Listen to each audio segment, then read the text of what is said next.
व्यतीत करते हैं और ऐसे ही किसानों की प्रगति के लिए हम खेती बाड़ी से जुड़ी हुई बहुत सी नई लाभकारी जानकारियां हर रोज सुबह लेकर आते हैं। तो चलिए कार्यक्रम शुरू करने से पहले देखते हैं क्या है आज के अन्नदाता में।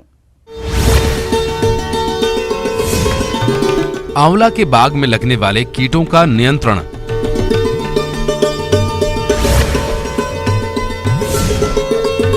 नील हरित शैवाल को बनाने की विधि और प्रयोग के फायदे।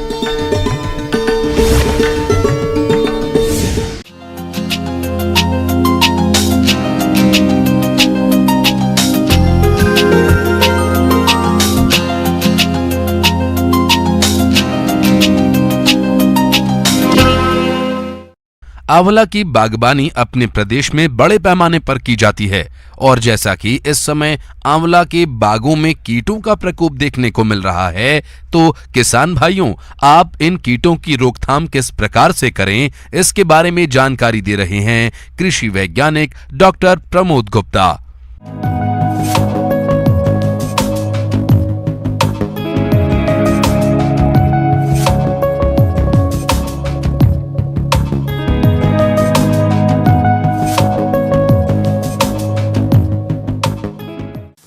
नमस्कार किसान भाइयों, आज मैं आपसे चर्चा करूंगा आंवले की फसल में पौध संरक्षण।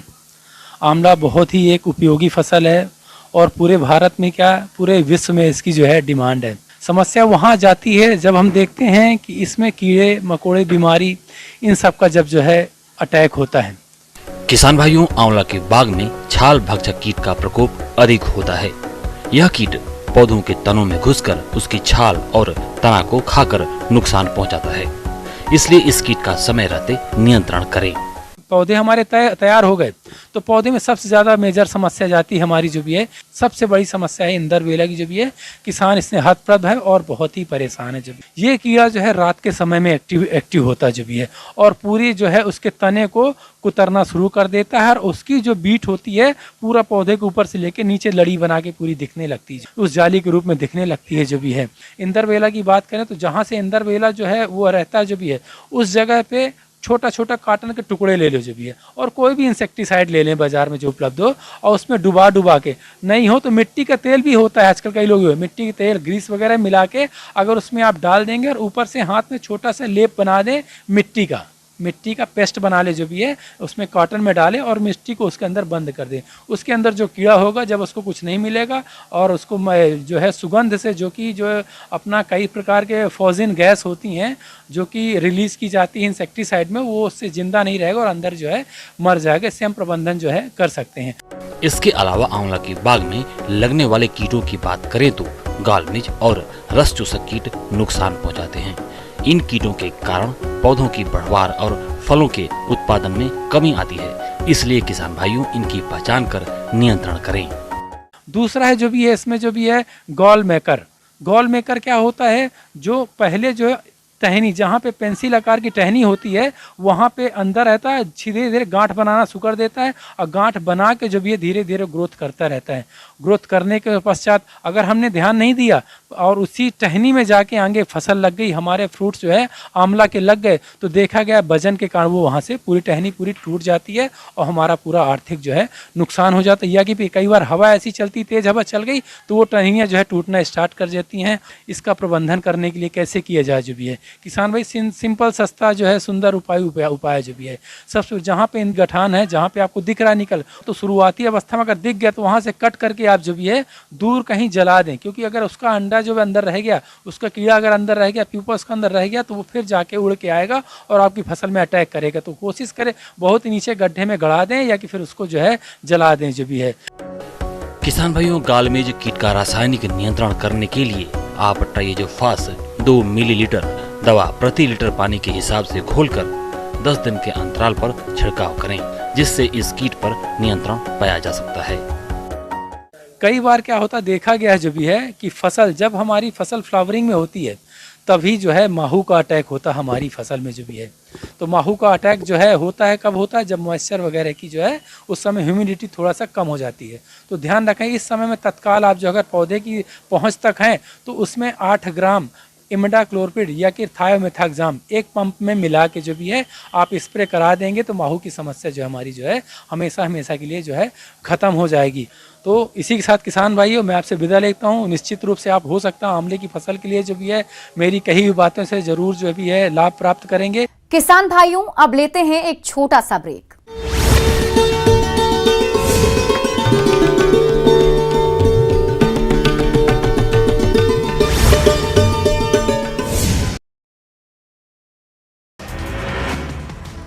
आज होगी नीट की परीक्षा। मध्य प्रदेश छत्तीसगढ़ में विशेष तैयारी। दोपहर 2 बजे से शुरू होगा एग्जाम। बेंगलुरु में पीएम नरेंद्र मोदी का मेगा रोड शो। 26 किलोमीटर लंबी रोड शो में उमड़ी भीड़। सोमेश्वर सभा भवन से शुरू हुआ था रोड शो। कर्नाटक में कांग्रेस पर जमकर बरसे पीएम। कहा पंजा 1 रुपए में 85 पैसे खा जाता है। बोले बीजेपी की कांग्रेस की बीमारियों का कर रही है परमानेंट इलाज। ओडिशा के मयूरभंज में राष्ट्रपति का संबोधन। द्रौपदी मुर्मू के भाषण के दौरान कटी बिजली। मुर्मू ने कहा बिजली हमारे साथ लुका छुपी खेल रही। कर्नाटक के हुबली में सोनिया ने जनसभा को किया संबोधित। बीजेपी को बताया लोकतंत्र की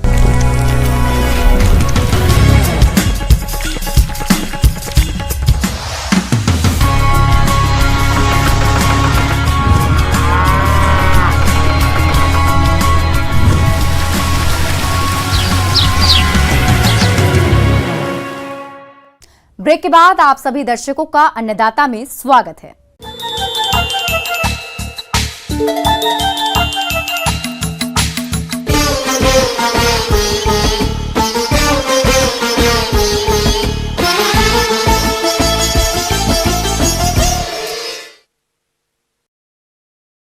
अपने राज्य में धान की खेती ज्यादा क्षेत्रफल में की जाती है और इस फसल से उत्पादन लेने के लिए किसान अक्सर रासायनिक उर्वरकों का इस्तेमाल करते हैं, जिससे उत्पादन तो अच्छा मिल जाता है लेकिन कृषि लागत बढ़ जाती है। साथ ही इन रसायनों से मिट्टी की उर्वरा शक्ति भी कम हो जाती है। ऐसे में किसान धान की फसल में नील हरित शैवाल यानी BGA का इस्तेमाल करके यूरिया जैसी जरूरी पोषक तत्वों की काफी हद तक कमी को पूरा कर सकते हैं। और BGA बनाने की विधि के बारे में जानते हैं मृदा वैज्ञानिक डॉक्टर NC गुप्ता से।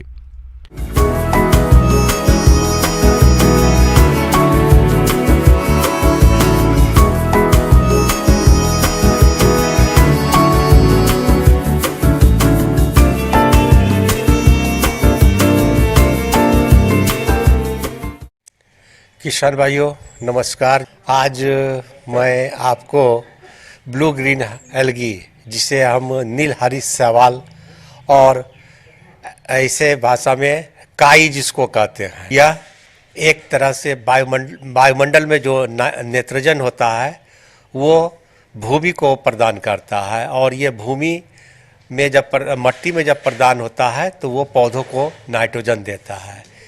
इसको हम उपयोग करने से नील हरित शैवाल को उपयोग करने से यह पाया जाता है कि 25 से 30 किलो यूरिया हमें बचत होता है, जो 45 से 60 किलोग्राम यूरिया को हम बचत करते हैं। अब है इसे हम कैसे बनाते हैं। सबसे पहले कि नील हरित शैवाल एक छोटे सीमांत किसान अपने यहाँ भी बना करके और इससे से अधिक अपने खेत में उपयोग करते हैं। चलिए अब बात करते हैं BGA बनाने की विधि के बारे में। नील हरित शैवाल खाद को किसान भाई कम खर्च में अपने घरों के आसपास बेकार पड़े भूमि में बना सकते हैं। इसके लिए सबसे पहले ऐसे स्थान का चुनाव करना चाहिए जहां सूर्य का प्रकाश और शुद्ध हवा पर्याप्त मात्रा में उपलब्ध हो। इसे बनाने के लिए गैल्वानाइज्ड यानी जंग रोधी लोहे की चादर से 2 मीटर लंबा, 1 मीटर चौड़ा और 15 सेंटीमीटर ऊंचा एक ट्रे बना लेते हैं। इस प्रकार का ट्रे ईंट और सीमेंट के द्वारा भी बना सकते हैं या फिर इसी साइज का गड्ढा खोदकर उसमें नीचे पॉलीथीन शीट बिछाकर पानी डालकर भी इस्तेमाल कर सकते हैं।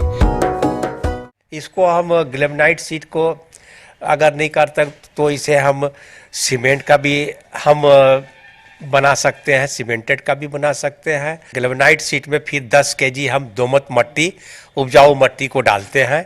उसमें 100 से 200 ग्राम रॉक्स फॉस्फेट डालते हैं और 10 ग्राम सोडियम मोलिब्डेट नामक रासायनिक है, उसको डाल करके अच्छी तरह हम ट्रे में मिला देते हैं और ट्रे में हम 4 से 5 इंच पानी भर देते हैं ताकि वो मट्टी नीचे की ओर बैठ जाए।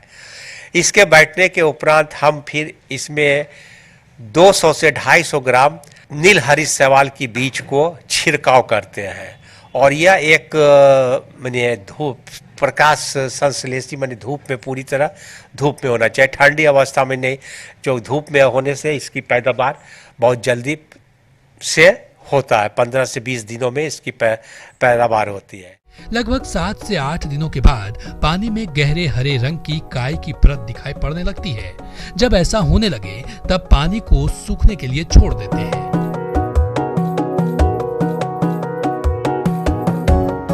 और पानी सूख जाए तो काई या शैवाल को आधा सेंटीमीटर की गहराई तक खुरचकर थैली में भर लें। फिर ट्रे में पानी डालकर इस क्रिया को 2-3 बार दोहराएं। एक बार भरे ट्रे से लगभग 1.5 से 2 किलोग्राम शैवाल खाद की प्राप्ति होगी। यह कार्यक्रम सालों भर चलाकर शैवाल खाद बनाया जा सकता है।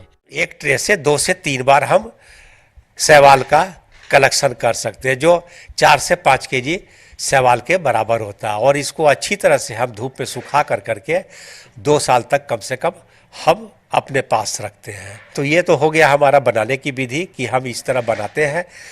अब इसे हम कहाँ यूज करते हैं, इसके उपयोग करने से क्या फ़ायदा होती है। या शैवाल धान के खेत में हम उपयोग करते हैं।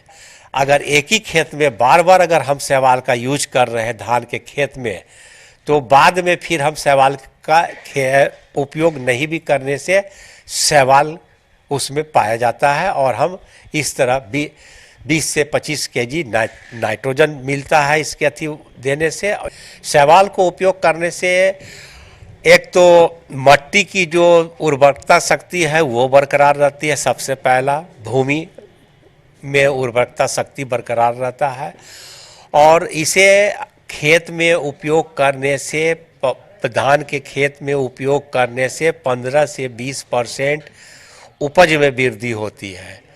यह हम लोगों का कृषि महाविद्यालय में देखा गया है कि 15 से 20% आपका उपज में वृद्धि होगी और जो भी पौधे में जो कीटनाशक जो लगते हैं वो उसमें सुधार होती है, उसको देखने में सुधार होती है कि इस एकदम एक तरह से ये जैविक खाद है और जैविक खाद के उपयोग करने से पौधा हष्ट पुष्ट पाया जाता है। आगे और भी है खेती बाड़ी से जुड़ी हुई बहुत सी रोचक जानकारियां। यहां रुकेंगे एक और छोटे से ब्रेक के लिए।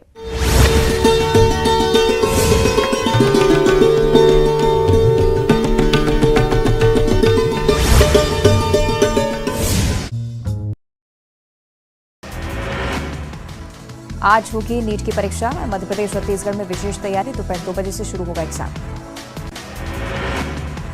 बेंगलुरु में पीएम नरेंद्र मोदी का मेगा रोड शो। 26 किलोमीटर लंबी रोड शो में उमड़ी भीड़। सोमेश्वर सभा भवन से शुरू हुआ था रोड शो।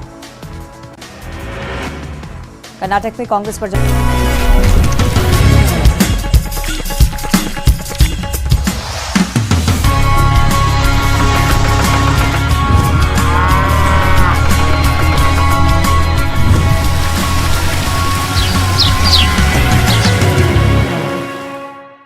ब्रेक के बाद एक बार फिर से आप सभी दर्शकों का अन्नदाता के खास कार्यक्रम में स्वागत है।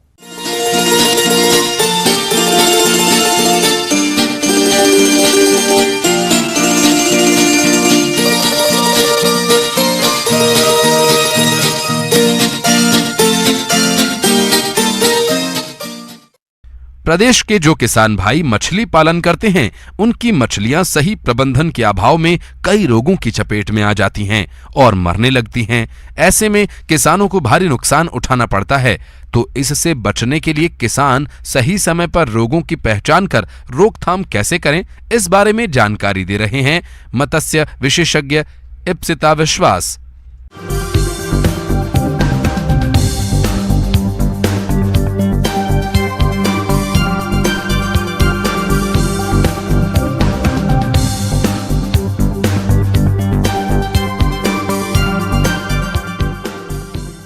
नमस्कार किसान बंधुओं, जैसे कि आपको पता है मछली एक जलीय जीव है और साथ ही साथ उसका जो वातावरण के साथ उसका अनुकूल होना बहुत ही उचित है।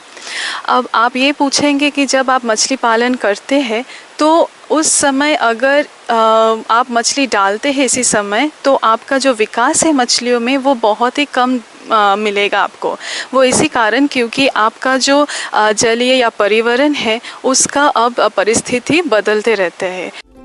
मछलियां भी अन्य प्राणियों के समान प्रतिकूल वातावरण में रोगग्रस्त हो जाती हैं। रोग फैलते ही संचित मछलियों के स्वभाव में प्रत्यक्ष अंतर आ जाता है। जैसे बीमार मछली समूह में न रहकर किनारे पर अलग थलग दिखाई देती है, वे शिथिल हो जाती है, बेचैनी में अनियंत्रित तैरती है, कई बार मुंह खोलकर बार बार वायु अंदर लेने का प्रयास करती है। शरीर तथा गलफड़े फूलना, शरीर की त्वचा फटना और उससे खून आना आदि लक्षण दिखाई देते हैं। अगर मछलियों में होने वाले इन रोग के कारणों की बात करें तो तालाब का कुप्रबंधन, पानी की गुणवत्ता, तापमान, पीएच, ऑक्सीजन, कार्बन डाइऑक्साइड आदि की असंतुलित मात्रा मछली के लिए घातक होती है। कई बार रोगजनक जीवाणु और विषाणु पानी में रहते हैं। जब मछली प्रतिकूल परिस्थिति में कमजोर हो जाती है तो उस पर जीवाणु या फिर विषाणु आक्रमण करके रोगग्रसित कर देते हैं, जिससे मछली की बढ़वार रुक जाती है तथा कालांतर में तालाब में मछली मरने भी लगती है। एक रोग यानी एपिजोटिक अल्सरेटिव सिंड्रोम, जो कि आप लाल घाव के नाम पे भी जानते हैं, तो ये रोग बहुत ही ज़्यादा परिमाण मात्रा में मिलता है और इसी रोग को आप लोगों को नियंत्रण करना है। आप घरेलू पद्धति में भी इसको नियंत्रण कर सकते हैं या फिर आप इसको कुछ दवाई के ज़रिए भी नियंत्रण कर सकता है। ICAR सिफा के द्वारा सिफैक्स नामक एक दवाई मिल रहा है मार्केट में। उसको आप 1 लीटर दवाई आप प्रति हेक्टेयर में उसको डाल सकते हैं घुलित अवस्था में। अगर आप घरेलू पद्धति का बात करते हैं तो आपको जो चूना है, चूना के साथ आपको हल्दी मिलाना पड़ेगा। यानी 40 केजी चूना के साथ आप 4 किलो हल्दी आप मिलाएंगे। मिलाने का वो प्रति एकड़ में आपको उसको देना पड़ेगा, प्रयोग करना पड़ेगा आपके तालाबों के पानी पे। ये बात हमेशा ध्यान रखिए, जब भी आप घरेलू पद्धति को जब आप उपचार के रूप से इस्तेमाल करते हैं तो हमेशा ये ध्यान रखें कि आपका मछली में रोगग्रस्त है कि नहीं। अगर रोगग्रस्त ज़्यादा मात्रा में है तो आपको हर 1 हफ्ते के अंतराल में ही ये घरेलू पद्धति को आपको इस्तेमाल करना पड़ेगा। इसका असर धीरे धीरे होगा और आपका रोगग्रस्त से आपको ये बहुत ही ज़्यादा कम हो जाएगा। ड्रॉम्पसी रोग, ये रोग उन पोखरों में होता है जहां पर्याप्त भोजन की कमी होती है। इसमें मछली की धड़ उसके सिर के अनुपात में काफी पतला हो जाता है और दुर्बल हो जाता है। मछली जब हाइड्रोफिला नामक जीवाणु के संपर्क में आती है तो ये रोग होता है। प्रमुख लक्षण शल्कों का बेहद अधिक मात्रा में गिरना तथा पेट में पानी भर जाता है। इसकी रोकथाम के लिए मछलियों को पर्याप्त भोजन देना व पानी की गुणवत्ता बनाए रखना चाहिए। पोखर में 15 दिन के अंतराल में 100 किलोग्राम प्रति हेक्टेयर की दर से चूना डालें। और एक चीज़ कर सकते हैं आप खाने के साथ में भी, क्योंकि अभी मछली में खाने भोजन की मात्रा कम हो जाएगा, तो आप क्या कीजिएगा, हर 100 मिलीग्राम आप टेरामाइसिन या सल्फाडाइजिन ये आप दवाई ले सकते हैं। उसको आप खाने के साथ, आपका जो भोजन है उसको साथ आप मिला सकते हैं। मिलाने के बाद आप मछलियों में प्रयोग कीजिए। और चौथा, आप 200 किलोग्राम भाखड़ा चूना प्रति एकड़ भी आप इस्तेमाल कर सकते हैं ताकि वो एक प्रिवेंटिव मेजर की तरह काम करे। तो इसी 4 पहलुओं के ऊपर आप लोग ज़्यादा नजर दीजिए।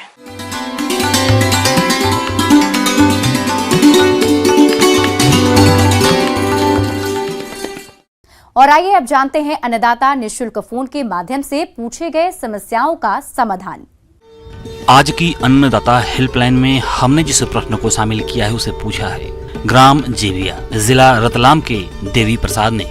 आपने फूल गोभी की फसल में इस समय किए जाने वाले जरूरी कार्यों और कीट रोगों के नियंत्रण पर जानकारी चाहिए है। तो देवी प्रसाद जी आपकी जानकारी के लिए प्रस्तुत है कार्यक्रम का यह अंश।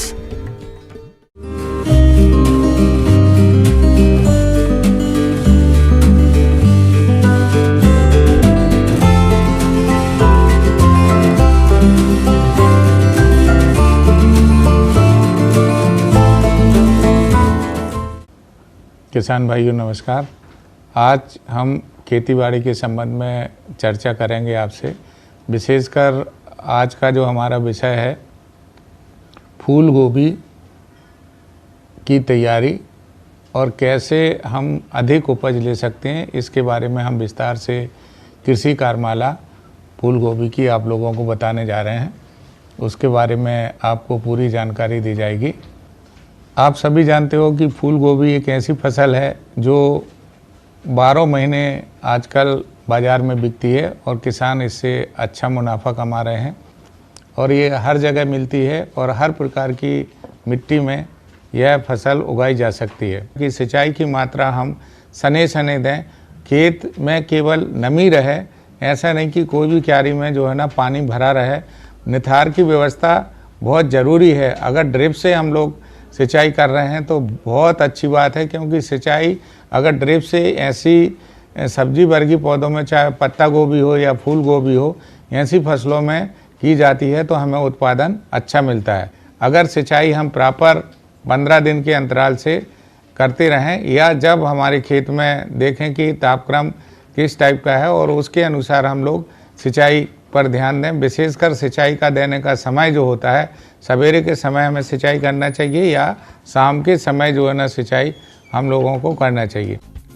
किसान भाइयों, फूल गोभी की फसल से गुणवत्ता युक्त अधिक उत्पादन प्राप्त करने के लिए फसल को खरपतवारों के प्रकोप से तो बचाना होता ही है, साथ ही साथ फसल में संतुलित मात्रा में उर्वरकों का प्रयोग भी करना होगा। इसीलिए आप इन कार्यों पर विशेष रूप से जरूर ध्यान दें।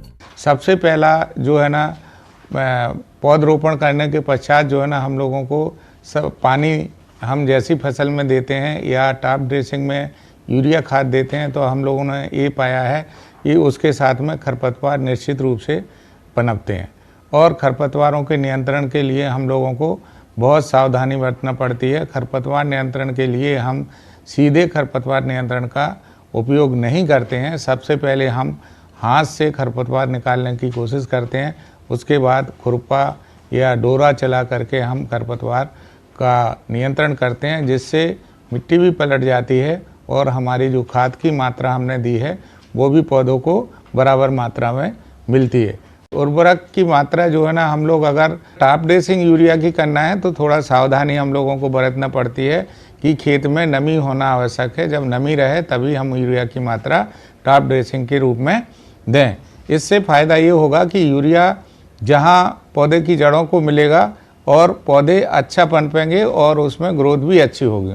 सिंचाई के साथ साथ फर्टिगेशन का जो काम, आजकल लिक्विड फर्टिलाइज़र आ गए, लिक्विड फर्टिलाइज़र आ गए और दानेदार फर्टिलाइज़र है, इन सभी का घोल बना करके हम ड्रिप के माध्यम से जो है पौधे को फर्टिलाइज़र की संतुलित मात्रा दे सकते हैं, जिससे पौधे की बढ़वार अच्छी होती है और फूल अच्छा बनता है और हमको प्रति हेक्टेयर उत्पादन बहुत अच्छा मिलता है। फूल गोभी की फसल में काला गलन नामक रोग भी काफी नुकसानदायक होता है। रोग का प्रारंभिक लक्षण वी आकार में पीलापन लिए होता है। रोग का लक्षण पत्ती के किसी किनारे या केंद्रीय भाग से शुरू हो सकता है, क्योंकि ये बैक्टीरिया के कारण होने वाला रोग है। इससे बचाव के लिए रोपाई के समय पौध को स्ट्रेप्टोमाइसिन या प्लैंटोमाइसिन के घोल से उपचारित कर ही खेत में लगाना चाहिए और खड़ी फसल में रोग नियंत्रण के लिए स्ट्रेप्टोमाइसिन दवा की 0.5 ग्राम मात्रा प्रति लीटर पानी के हिसाब से घोल बनाकर छिड़काव करें। जब फसल अच्छी होती है तो आप लोगों को सबको मालूम है कि अगर पौधा बहुत सुंदर हो, फसल अच्छी हो तो कीड़ी बीमारी का आकर्षण होना स्वाभाविक है। सबसे पहले हम लोगों ने देखा है कि अभी जो फसलें लगी हुई उसमें माहू का प्रकोप सबसे ज़्यादा होता है। तो माहू के नियंत्रण के लिए हम सब जानते हैं कि अगर नीम तेल का 5% घोल बना करके हम लोग उपयोग करते हैं तो काफ़ी कुछ नियंत्रण हमारा हो जाता है। अगर लगातार हम हर 15 दिन में गोमूत्र और नीम तेल का स्प्रे करते रहें फसल के ऊपर, तो हमारा इसके ऊपर जो साइड इफ़ेक्ट है फसल या गोभी के पत्तों के ऊपर नहीं होता है और फसल अच्छी होती है और माहू नियंत्रण में आ जाता है। अब जैसे जैसे पौधा बड़ा होता है और उसका फ्लावर बढ़िया अच्छा होने लगता है, तो हम लोगों ने देखा है कि इल्ली जो 3 प्रकार की, एक तो हरी इल्ली होती है, तम्बाकू की इल्ली होती है और चने की इल्ली, ये तीनों प्रकार की इल्लियाँ जो है ना पनप जाती हैं और पौधे के अंदर घुसती हैं और पौधे को अंदर से खाने का काम, पत्तों को खाने का काम शुरू कर देती हैं। इन इल्लियों के नियंत्रण के लिए खेत में फेरोमोन ट्रैप लगाना चाहिए। इसके अलावा रात्रि के समय खेत में प्रकाश प्रपंच भी जला सकते हैं और इल्लियों की शुरुआती अवस्था में जैविक नियंत्रण के लिए नीम तेल 5 मिलीलीटर प्रति लीटर पानी के हिसाब से घोल बनाकर छिड़काव करें। यदि कीटों का प्रकोप आर्थिक क्षति स्तर से अधिक होता है तो इनके रासायनिक नियंत्रण के लिए इमामेक्टिन बेंजोएट दवा की 10 ग्राम मात्रा को 15 लीटर पानी के हिसाब से घोल बनाकर छिड़काव करें। इनका उपयोग हम तब करें जब बहुत ज़्यादा जो है इल्लियों का प्रकोप देखने को मिले। साधारण स्थिति में हम लोग जैविक नियंत्रण, क्योंकि खाने वाली सब्जी वाली फसल है, इसलिए केमिकल का उपयोग बहुत कम, कीटनाशक जो खतरनाक कीटनाशक हैं इनका उपयोग कम ही करें, तो हमारे लिए भी, हमारे स्वास्थ्य के लिए भी ठीक है और उपभोक्ताओं के लिए भी बहुत अच्छा रहेगा। इसलिए हम लोग यही सलाह देते हैं कि कीट नियंत्रण के लिए जैविक कीट नियंत्रण जितने भी बताए गए हैं उनका उपयोग करें और उनका पालन करें और फसल की अच्छी पैदावार लें। किसान भाइयों, कृषि संबंधित समस्या और सुझाव के लिए आप हमें इस पते पर संपर्क कर सकते हैं। प्रोड्यूसर अन्नदाता news 18 Madhya Pradesh Chhattisgarh, Ramoji film city Hyderabad 501512। साथ ही आप हमें ईमेल भी कर सकते हैं। हमारा ईमेल है p18annadatamp@nw18.com। इसके अतिरिक्त आप हमें निःशुल्क